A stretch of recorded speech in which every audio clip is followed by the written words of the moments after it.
जय श्री महाकाली भक्तों, जय बाबा महाकाल भक्तों। स्वागत है आप सभी का आज हमारे एक और विशेष वीडियो में। भक्तों, आज बात करेंगे कि अगर कोई व्यक्ति चाहता है कि मेरे शरीर पर सवारी आए तो कोई ऐसा मार्ग, कोई ऐसा रास्ता है या नहीं जिससे कि उसके शरीर में सवारी आ सके।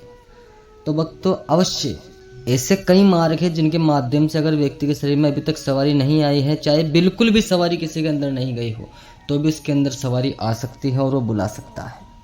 ऐसे ही दो मार्ग के बारे में मैं आपको आज बताने वाला हूँ, इसलिए वीडियो को पूरा देखें। देखिए, याद रखिए, अधूरा वीडियो देखने से क्या होता है कि आप अधूरी जानकारी लेते हैं, और मैं मानता हूँ कि अधूरी जानकारी इतनी ज़्यादा खतरनाक है कि आपके पास अगर बिल्कुल ज्ञान नहीं है तो भी आपको कोई समस्या नहीं है, लेकिन अगर अधूरी जानकारी है तो वो आपको दुख देता है।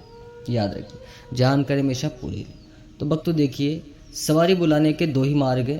पहला मार्ग तो होता है गुरु मार्ग। आप किसी ऐसे गुरु की शरण लें जो या तो ऐसे देवी देवताओं का भगत है, और वैसे अधिकतर आज का जो समय है उसमें लोग काली माता के, दुर्गा माता के, इनके ही उपासक हैं।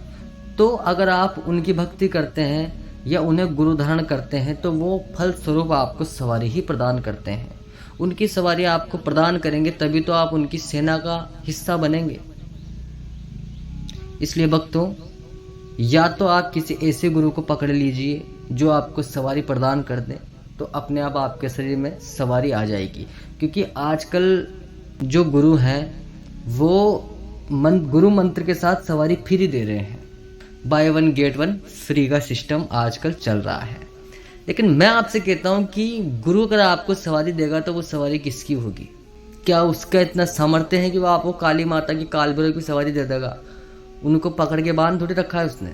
वो आपको सवारी देगा प्रेत की, और वो प्रेत क्या करेगा? फिर वो आपकी हानियां करेगा। जब तक आप उस गुरु के सानिध्य में हो तब तक तो उस प्रेत में इतना सामर्थ्य नहीं कि वो आपका बुरा कर सके, क्योंकि उसको पहले ही गुरु ने पकड़ रखा है, तभी तो आपको दिया है। जैसे आप उस गुरु को छोड़ते हो फिर वो प्रेत बेकाबू हो जाता है। जैसे बेलगाम घोड़ा होता है वैसा हो जाता है। फिर वो आपको नुकसान पहुंचाता है, घर का सत्यानाश करता है, पूरा घर आपका तहस तहस कर देता है। लेकिन जब तक आप गुरु के प्रति वफादार हो, गुरु आपके प्रति वफादार है, तब तक कोई समस्या नहीं है, क्योंकि वो गुरु के वचन में होता है और गुरु ही उसे चलाता है। तो एक तो आप ऐसे सवारी ले सकते हैं, लेकिन ऐसे अगर आप सवारी लेंगे तो उसमें समस्या यही है कि जिस गुरु से सवारी ले फिर अपना जीवन उस गुरु को समर्पित ही करते। वहां अगर आप उल्टा सीधा करने की सोचोगे तो फिर सोच लीजिए। दूसरा और सबसे सरल और सही मार्ग अब मैं आपको बताता हूं। याद रखिए, इस मार्ग पर अगर आप चलेंगे तो सवारी आने में समय तो लगेगा, लेकिन सवारी आएगी अवश्य। और ये सवारी ऐसी आएगी जो ना किसी के बंधन में होगी, ना किसी के कंट्रोल में होगी, ना इसे कोई माइकलाल कंट्रोल कर पाएगा। इससे आप ही कंट्रोल करेंगे, वो भी अपनी भक्ति से, अपनी श्रद्धा से, अपने विश्वास से। अगर आपकी सवारी के प्रति श्रद्धा होगी, विश्वास होगा, तो सवारी चलेगी, आपके हिसाब से चलेगी। अब सबसे पहले तो आप ये देख लीजिए कि आपकी कौन से देवी या देवता में श्रद्धा है। काली माता हो सकती है, काल भैरव हो सकते हैं। अधिकतर देखिए, ऐसी शक्ति अगर आप लेंगे तो जल्दी सवारी आना जल्दी होगा, क्योंकि इनके समीप इनके बहुत सारे गण घूमते रहते हैं।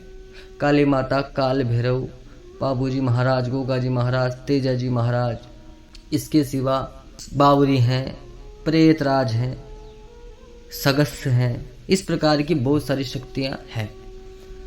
तो देखिए, आपको क्या करना है कि ऐसा कोई एक स्थान चुने, उस स्थान पर एक साधना उठाए। साधना कम से कम 1.25 महीने की रखें।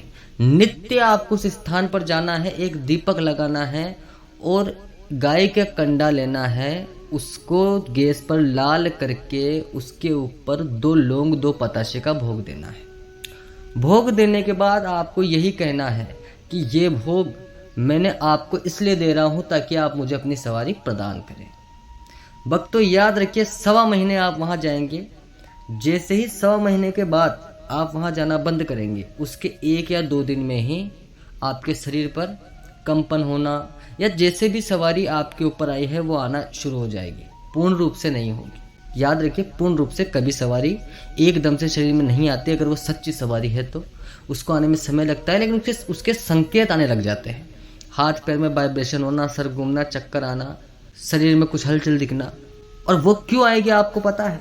क्योंकि आपने 1.25 महीने तक उसको भोग दिया है, वहां जाकर भोग दिया है। तो जिस भी सवारी ने वो भोग लिया है, अब उसको चाहिए वो भोग, तो अब वो उस भोग को लेने के लिए आपका शरीर पकड़ेगी। याद रखिए, ये जो सवारी है, ये सवारी चलेगी भोग पर। उसके बाद जैसे सवारी पूर्ण रूप से आने लग जाए शरीर में, तो फिर आपको इसका भोग का समय बांधना है। चाहे आप 7 दिन में बांधे, चाहे आप 15 दिन में बांधे, चाहे आप 1 महीने में बांधे। उस सवारी के हिसाब से जो उसका दिन हो, उस दिन उसको भोग अवश्य दे। ये सवारी उसी भोग पर चलेगी। और यह आपको दंड कब देगी? यह आपको दंड तब देगी जब आप उसे अपना भोग नहीं दोगे। और ये बहुत ही ज़्यादा कारगर उपाय है, ये कभी भी निष्फल नहीं होता। अगर आप ऐसा करेंगे तो अवश्य आपको सवारी मिलेगी और वो कार्य करेगी।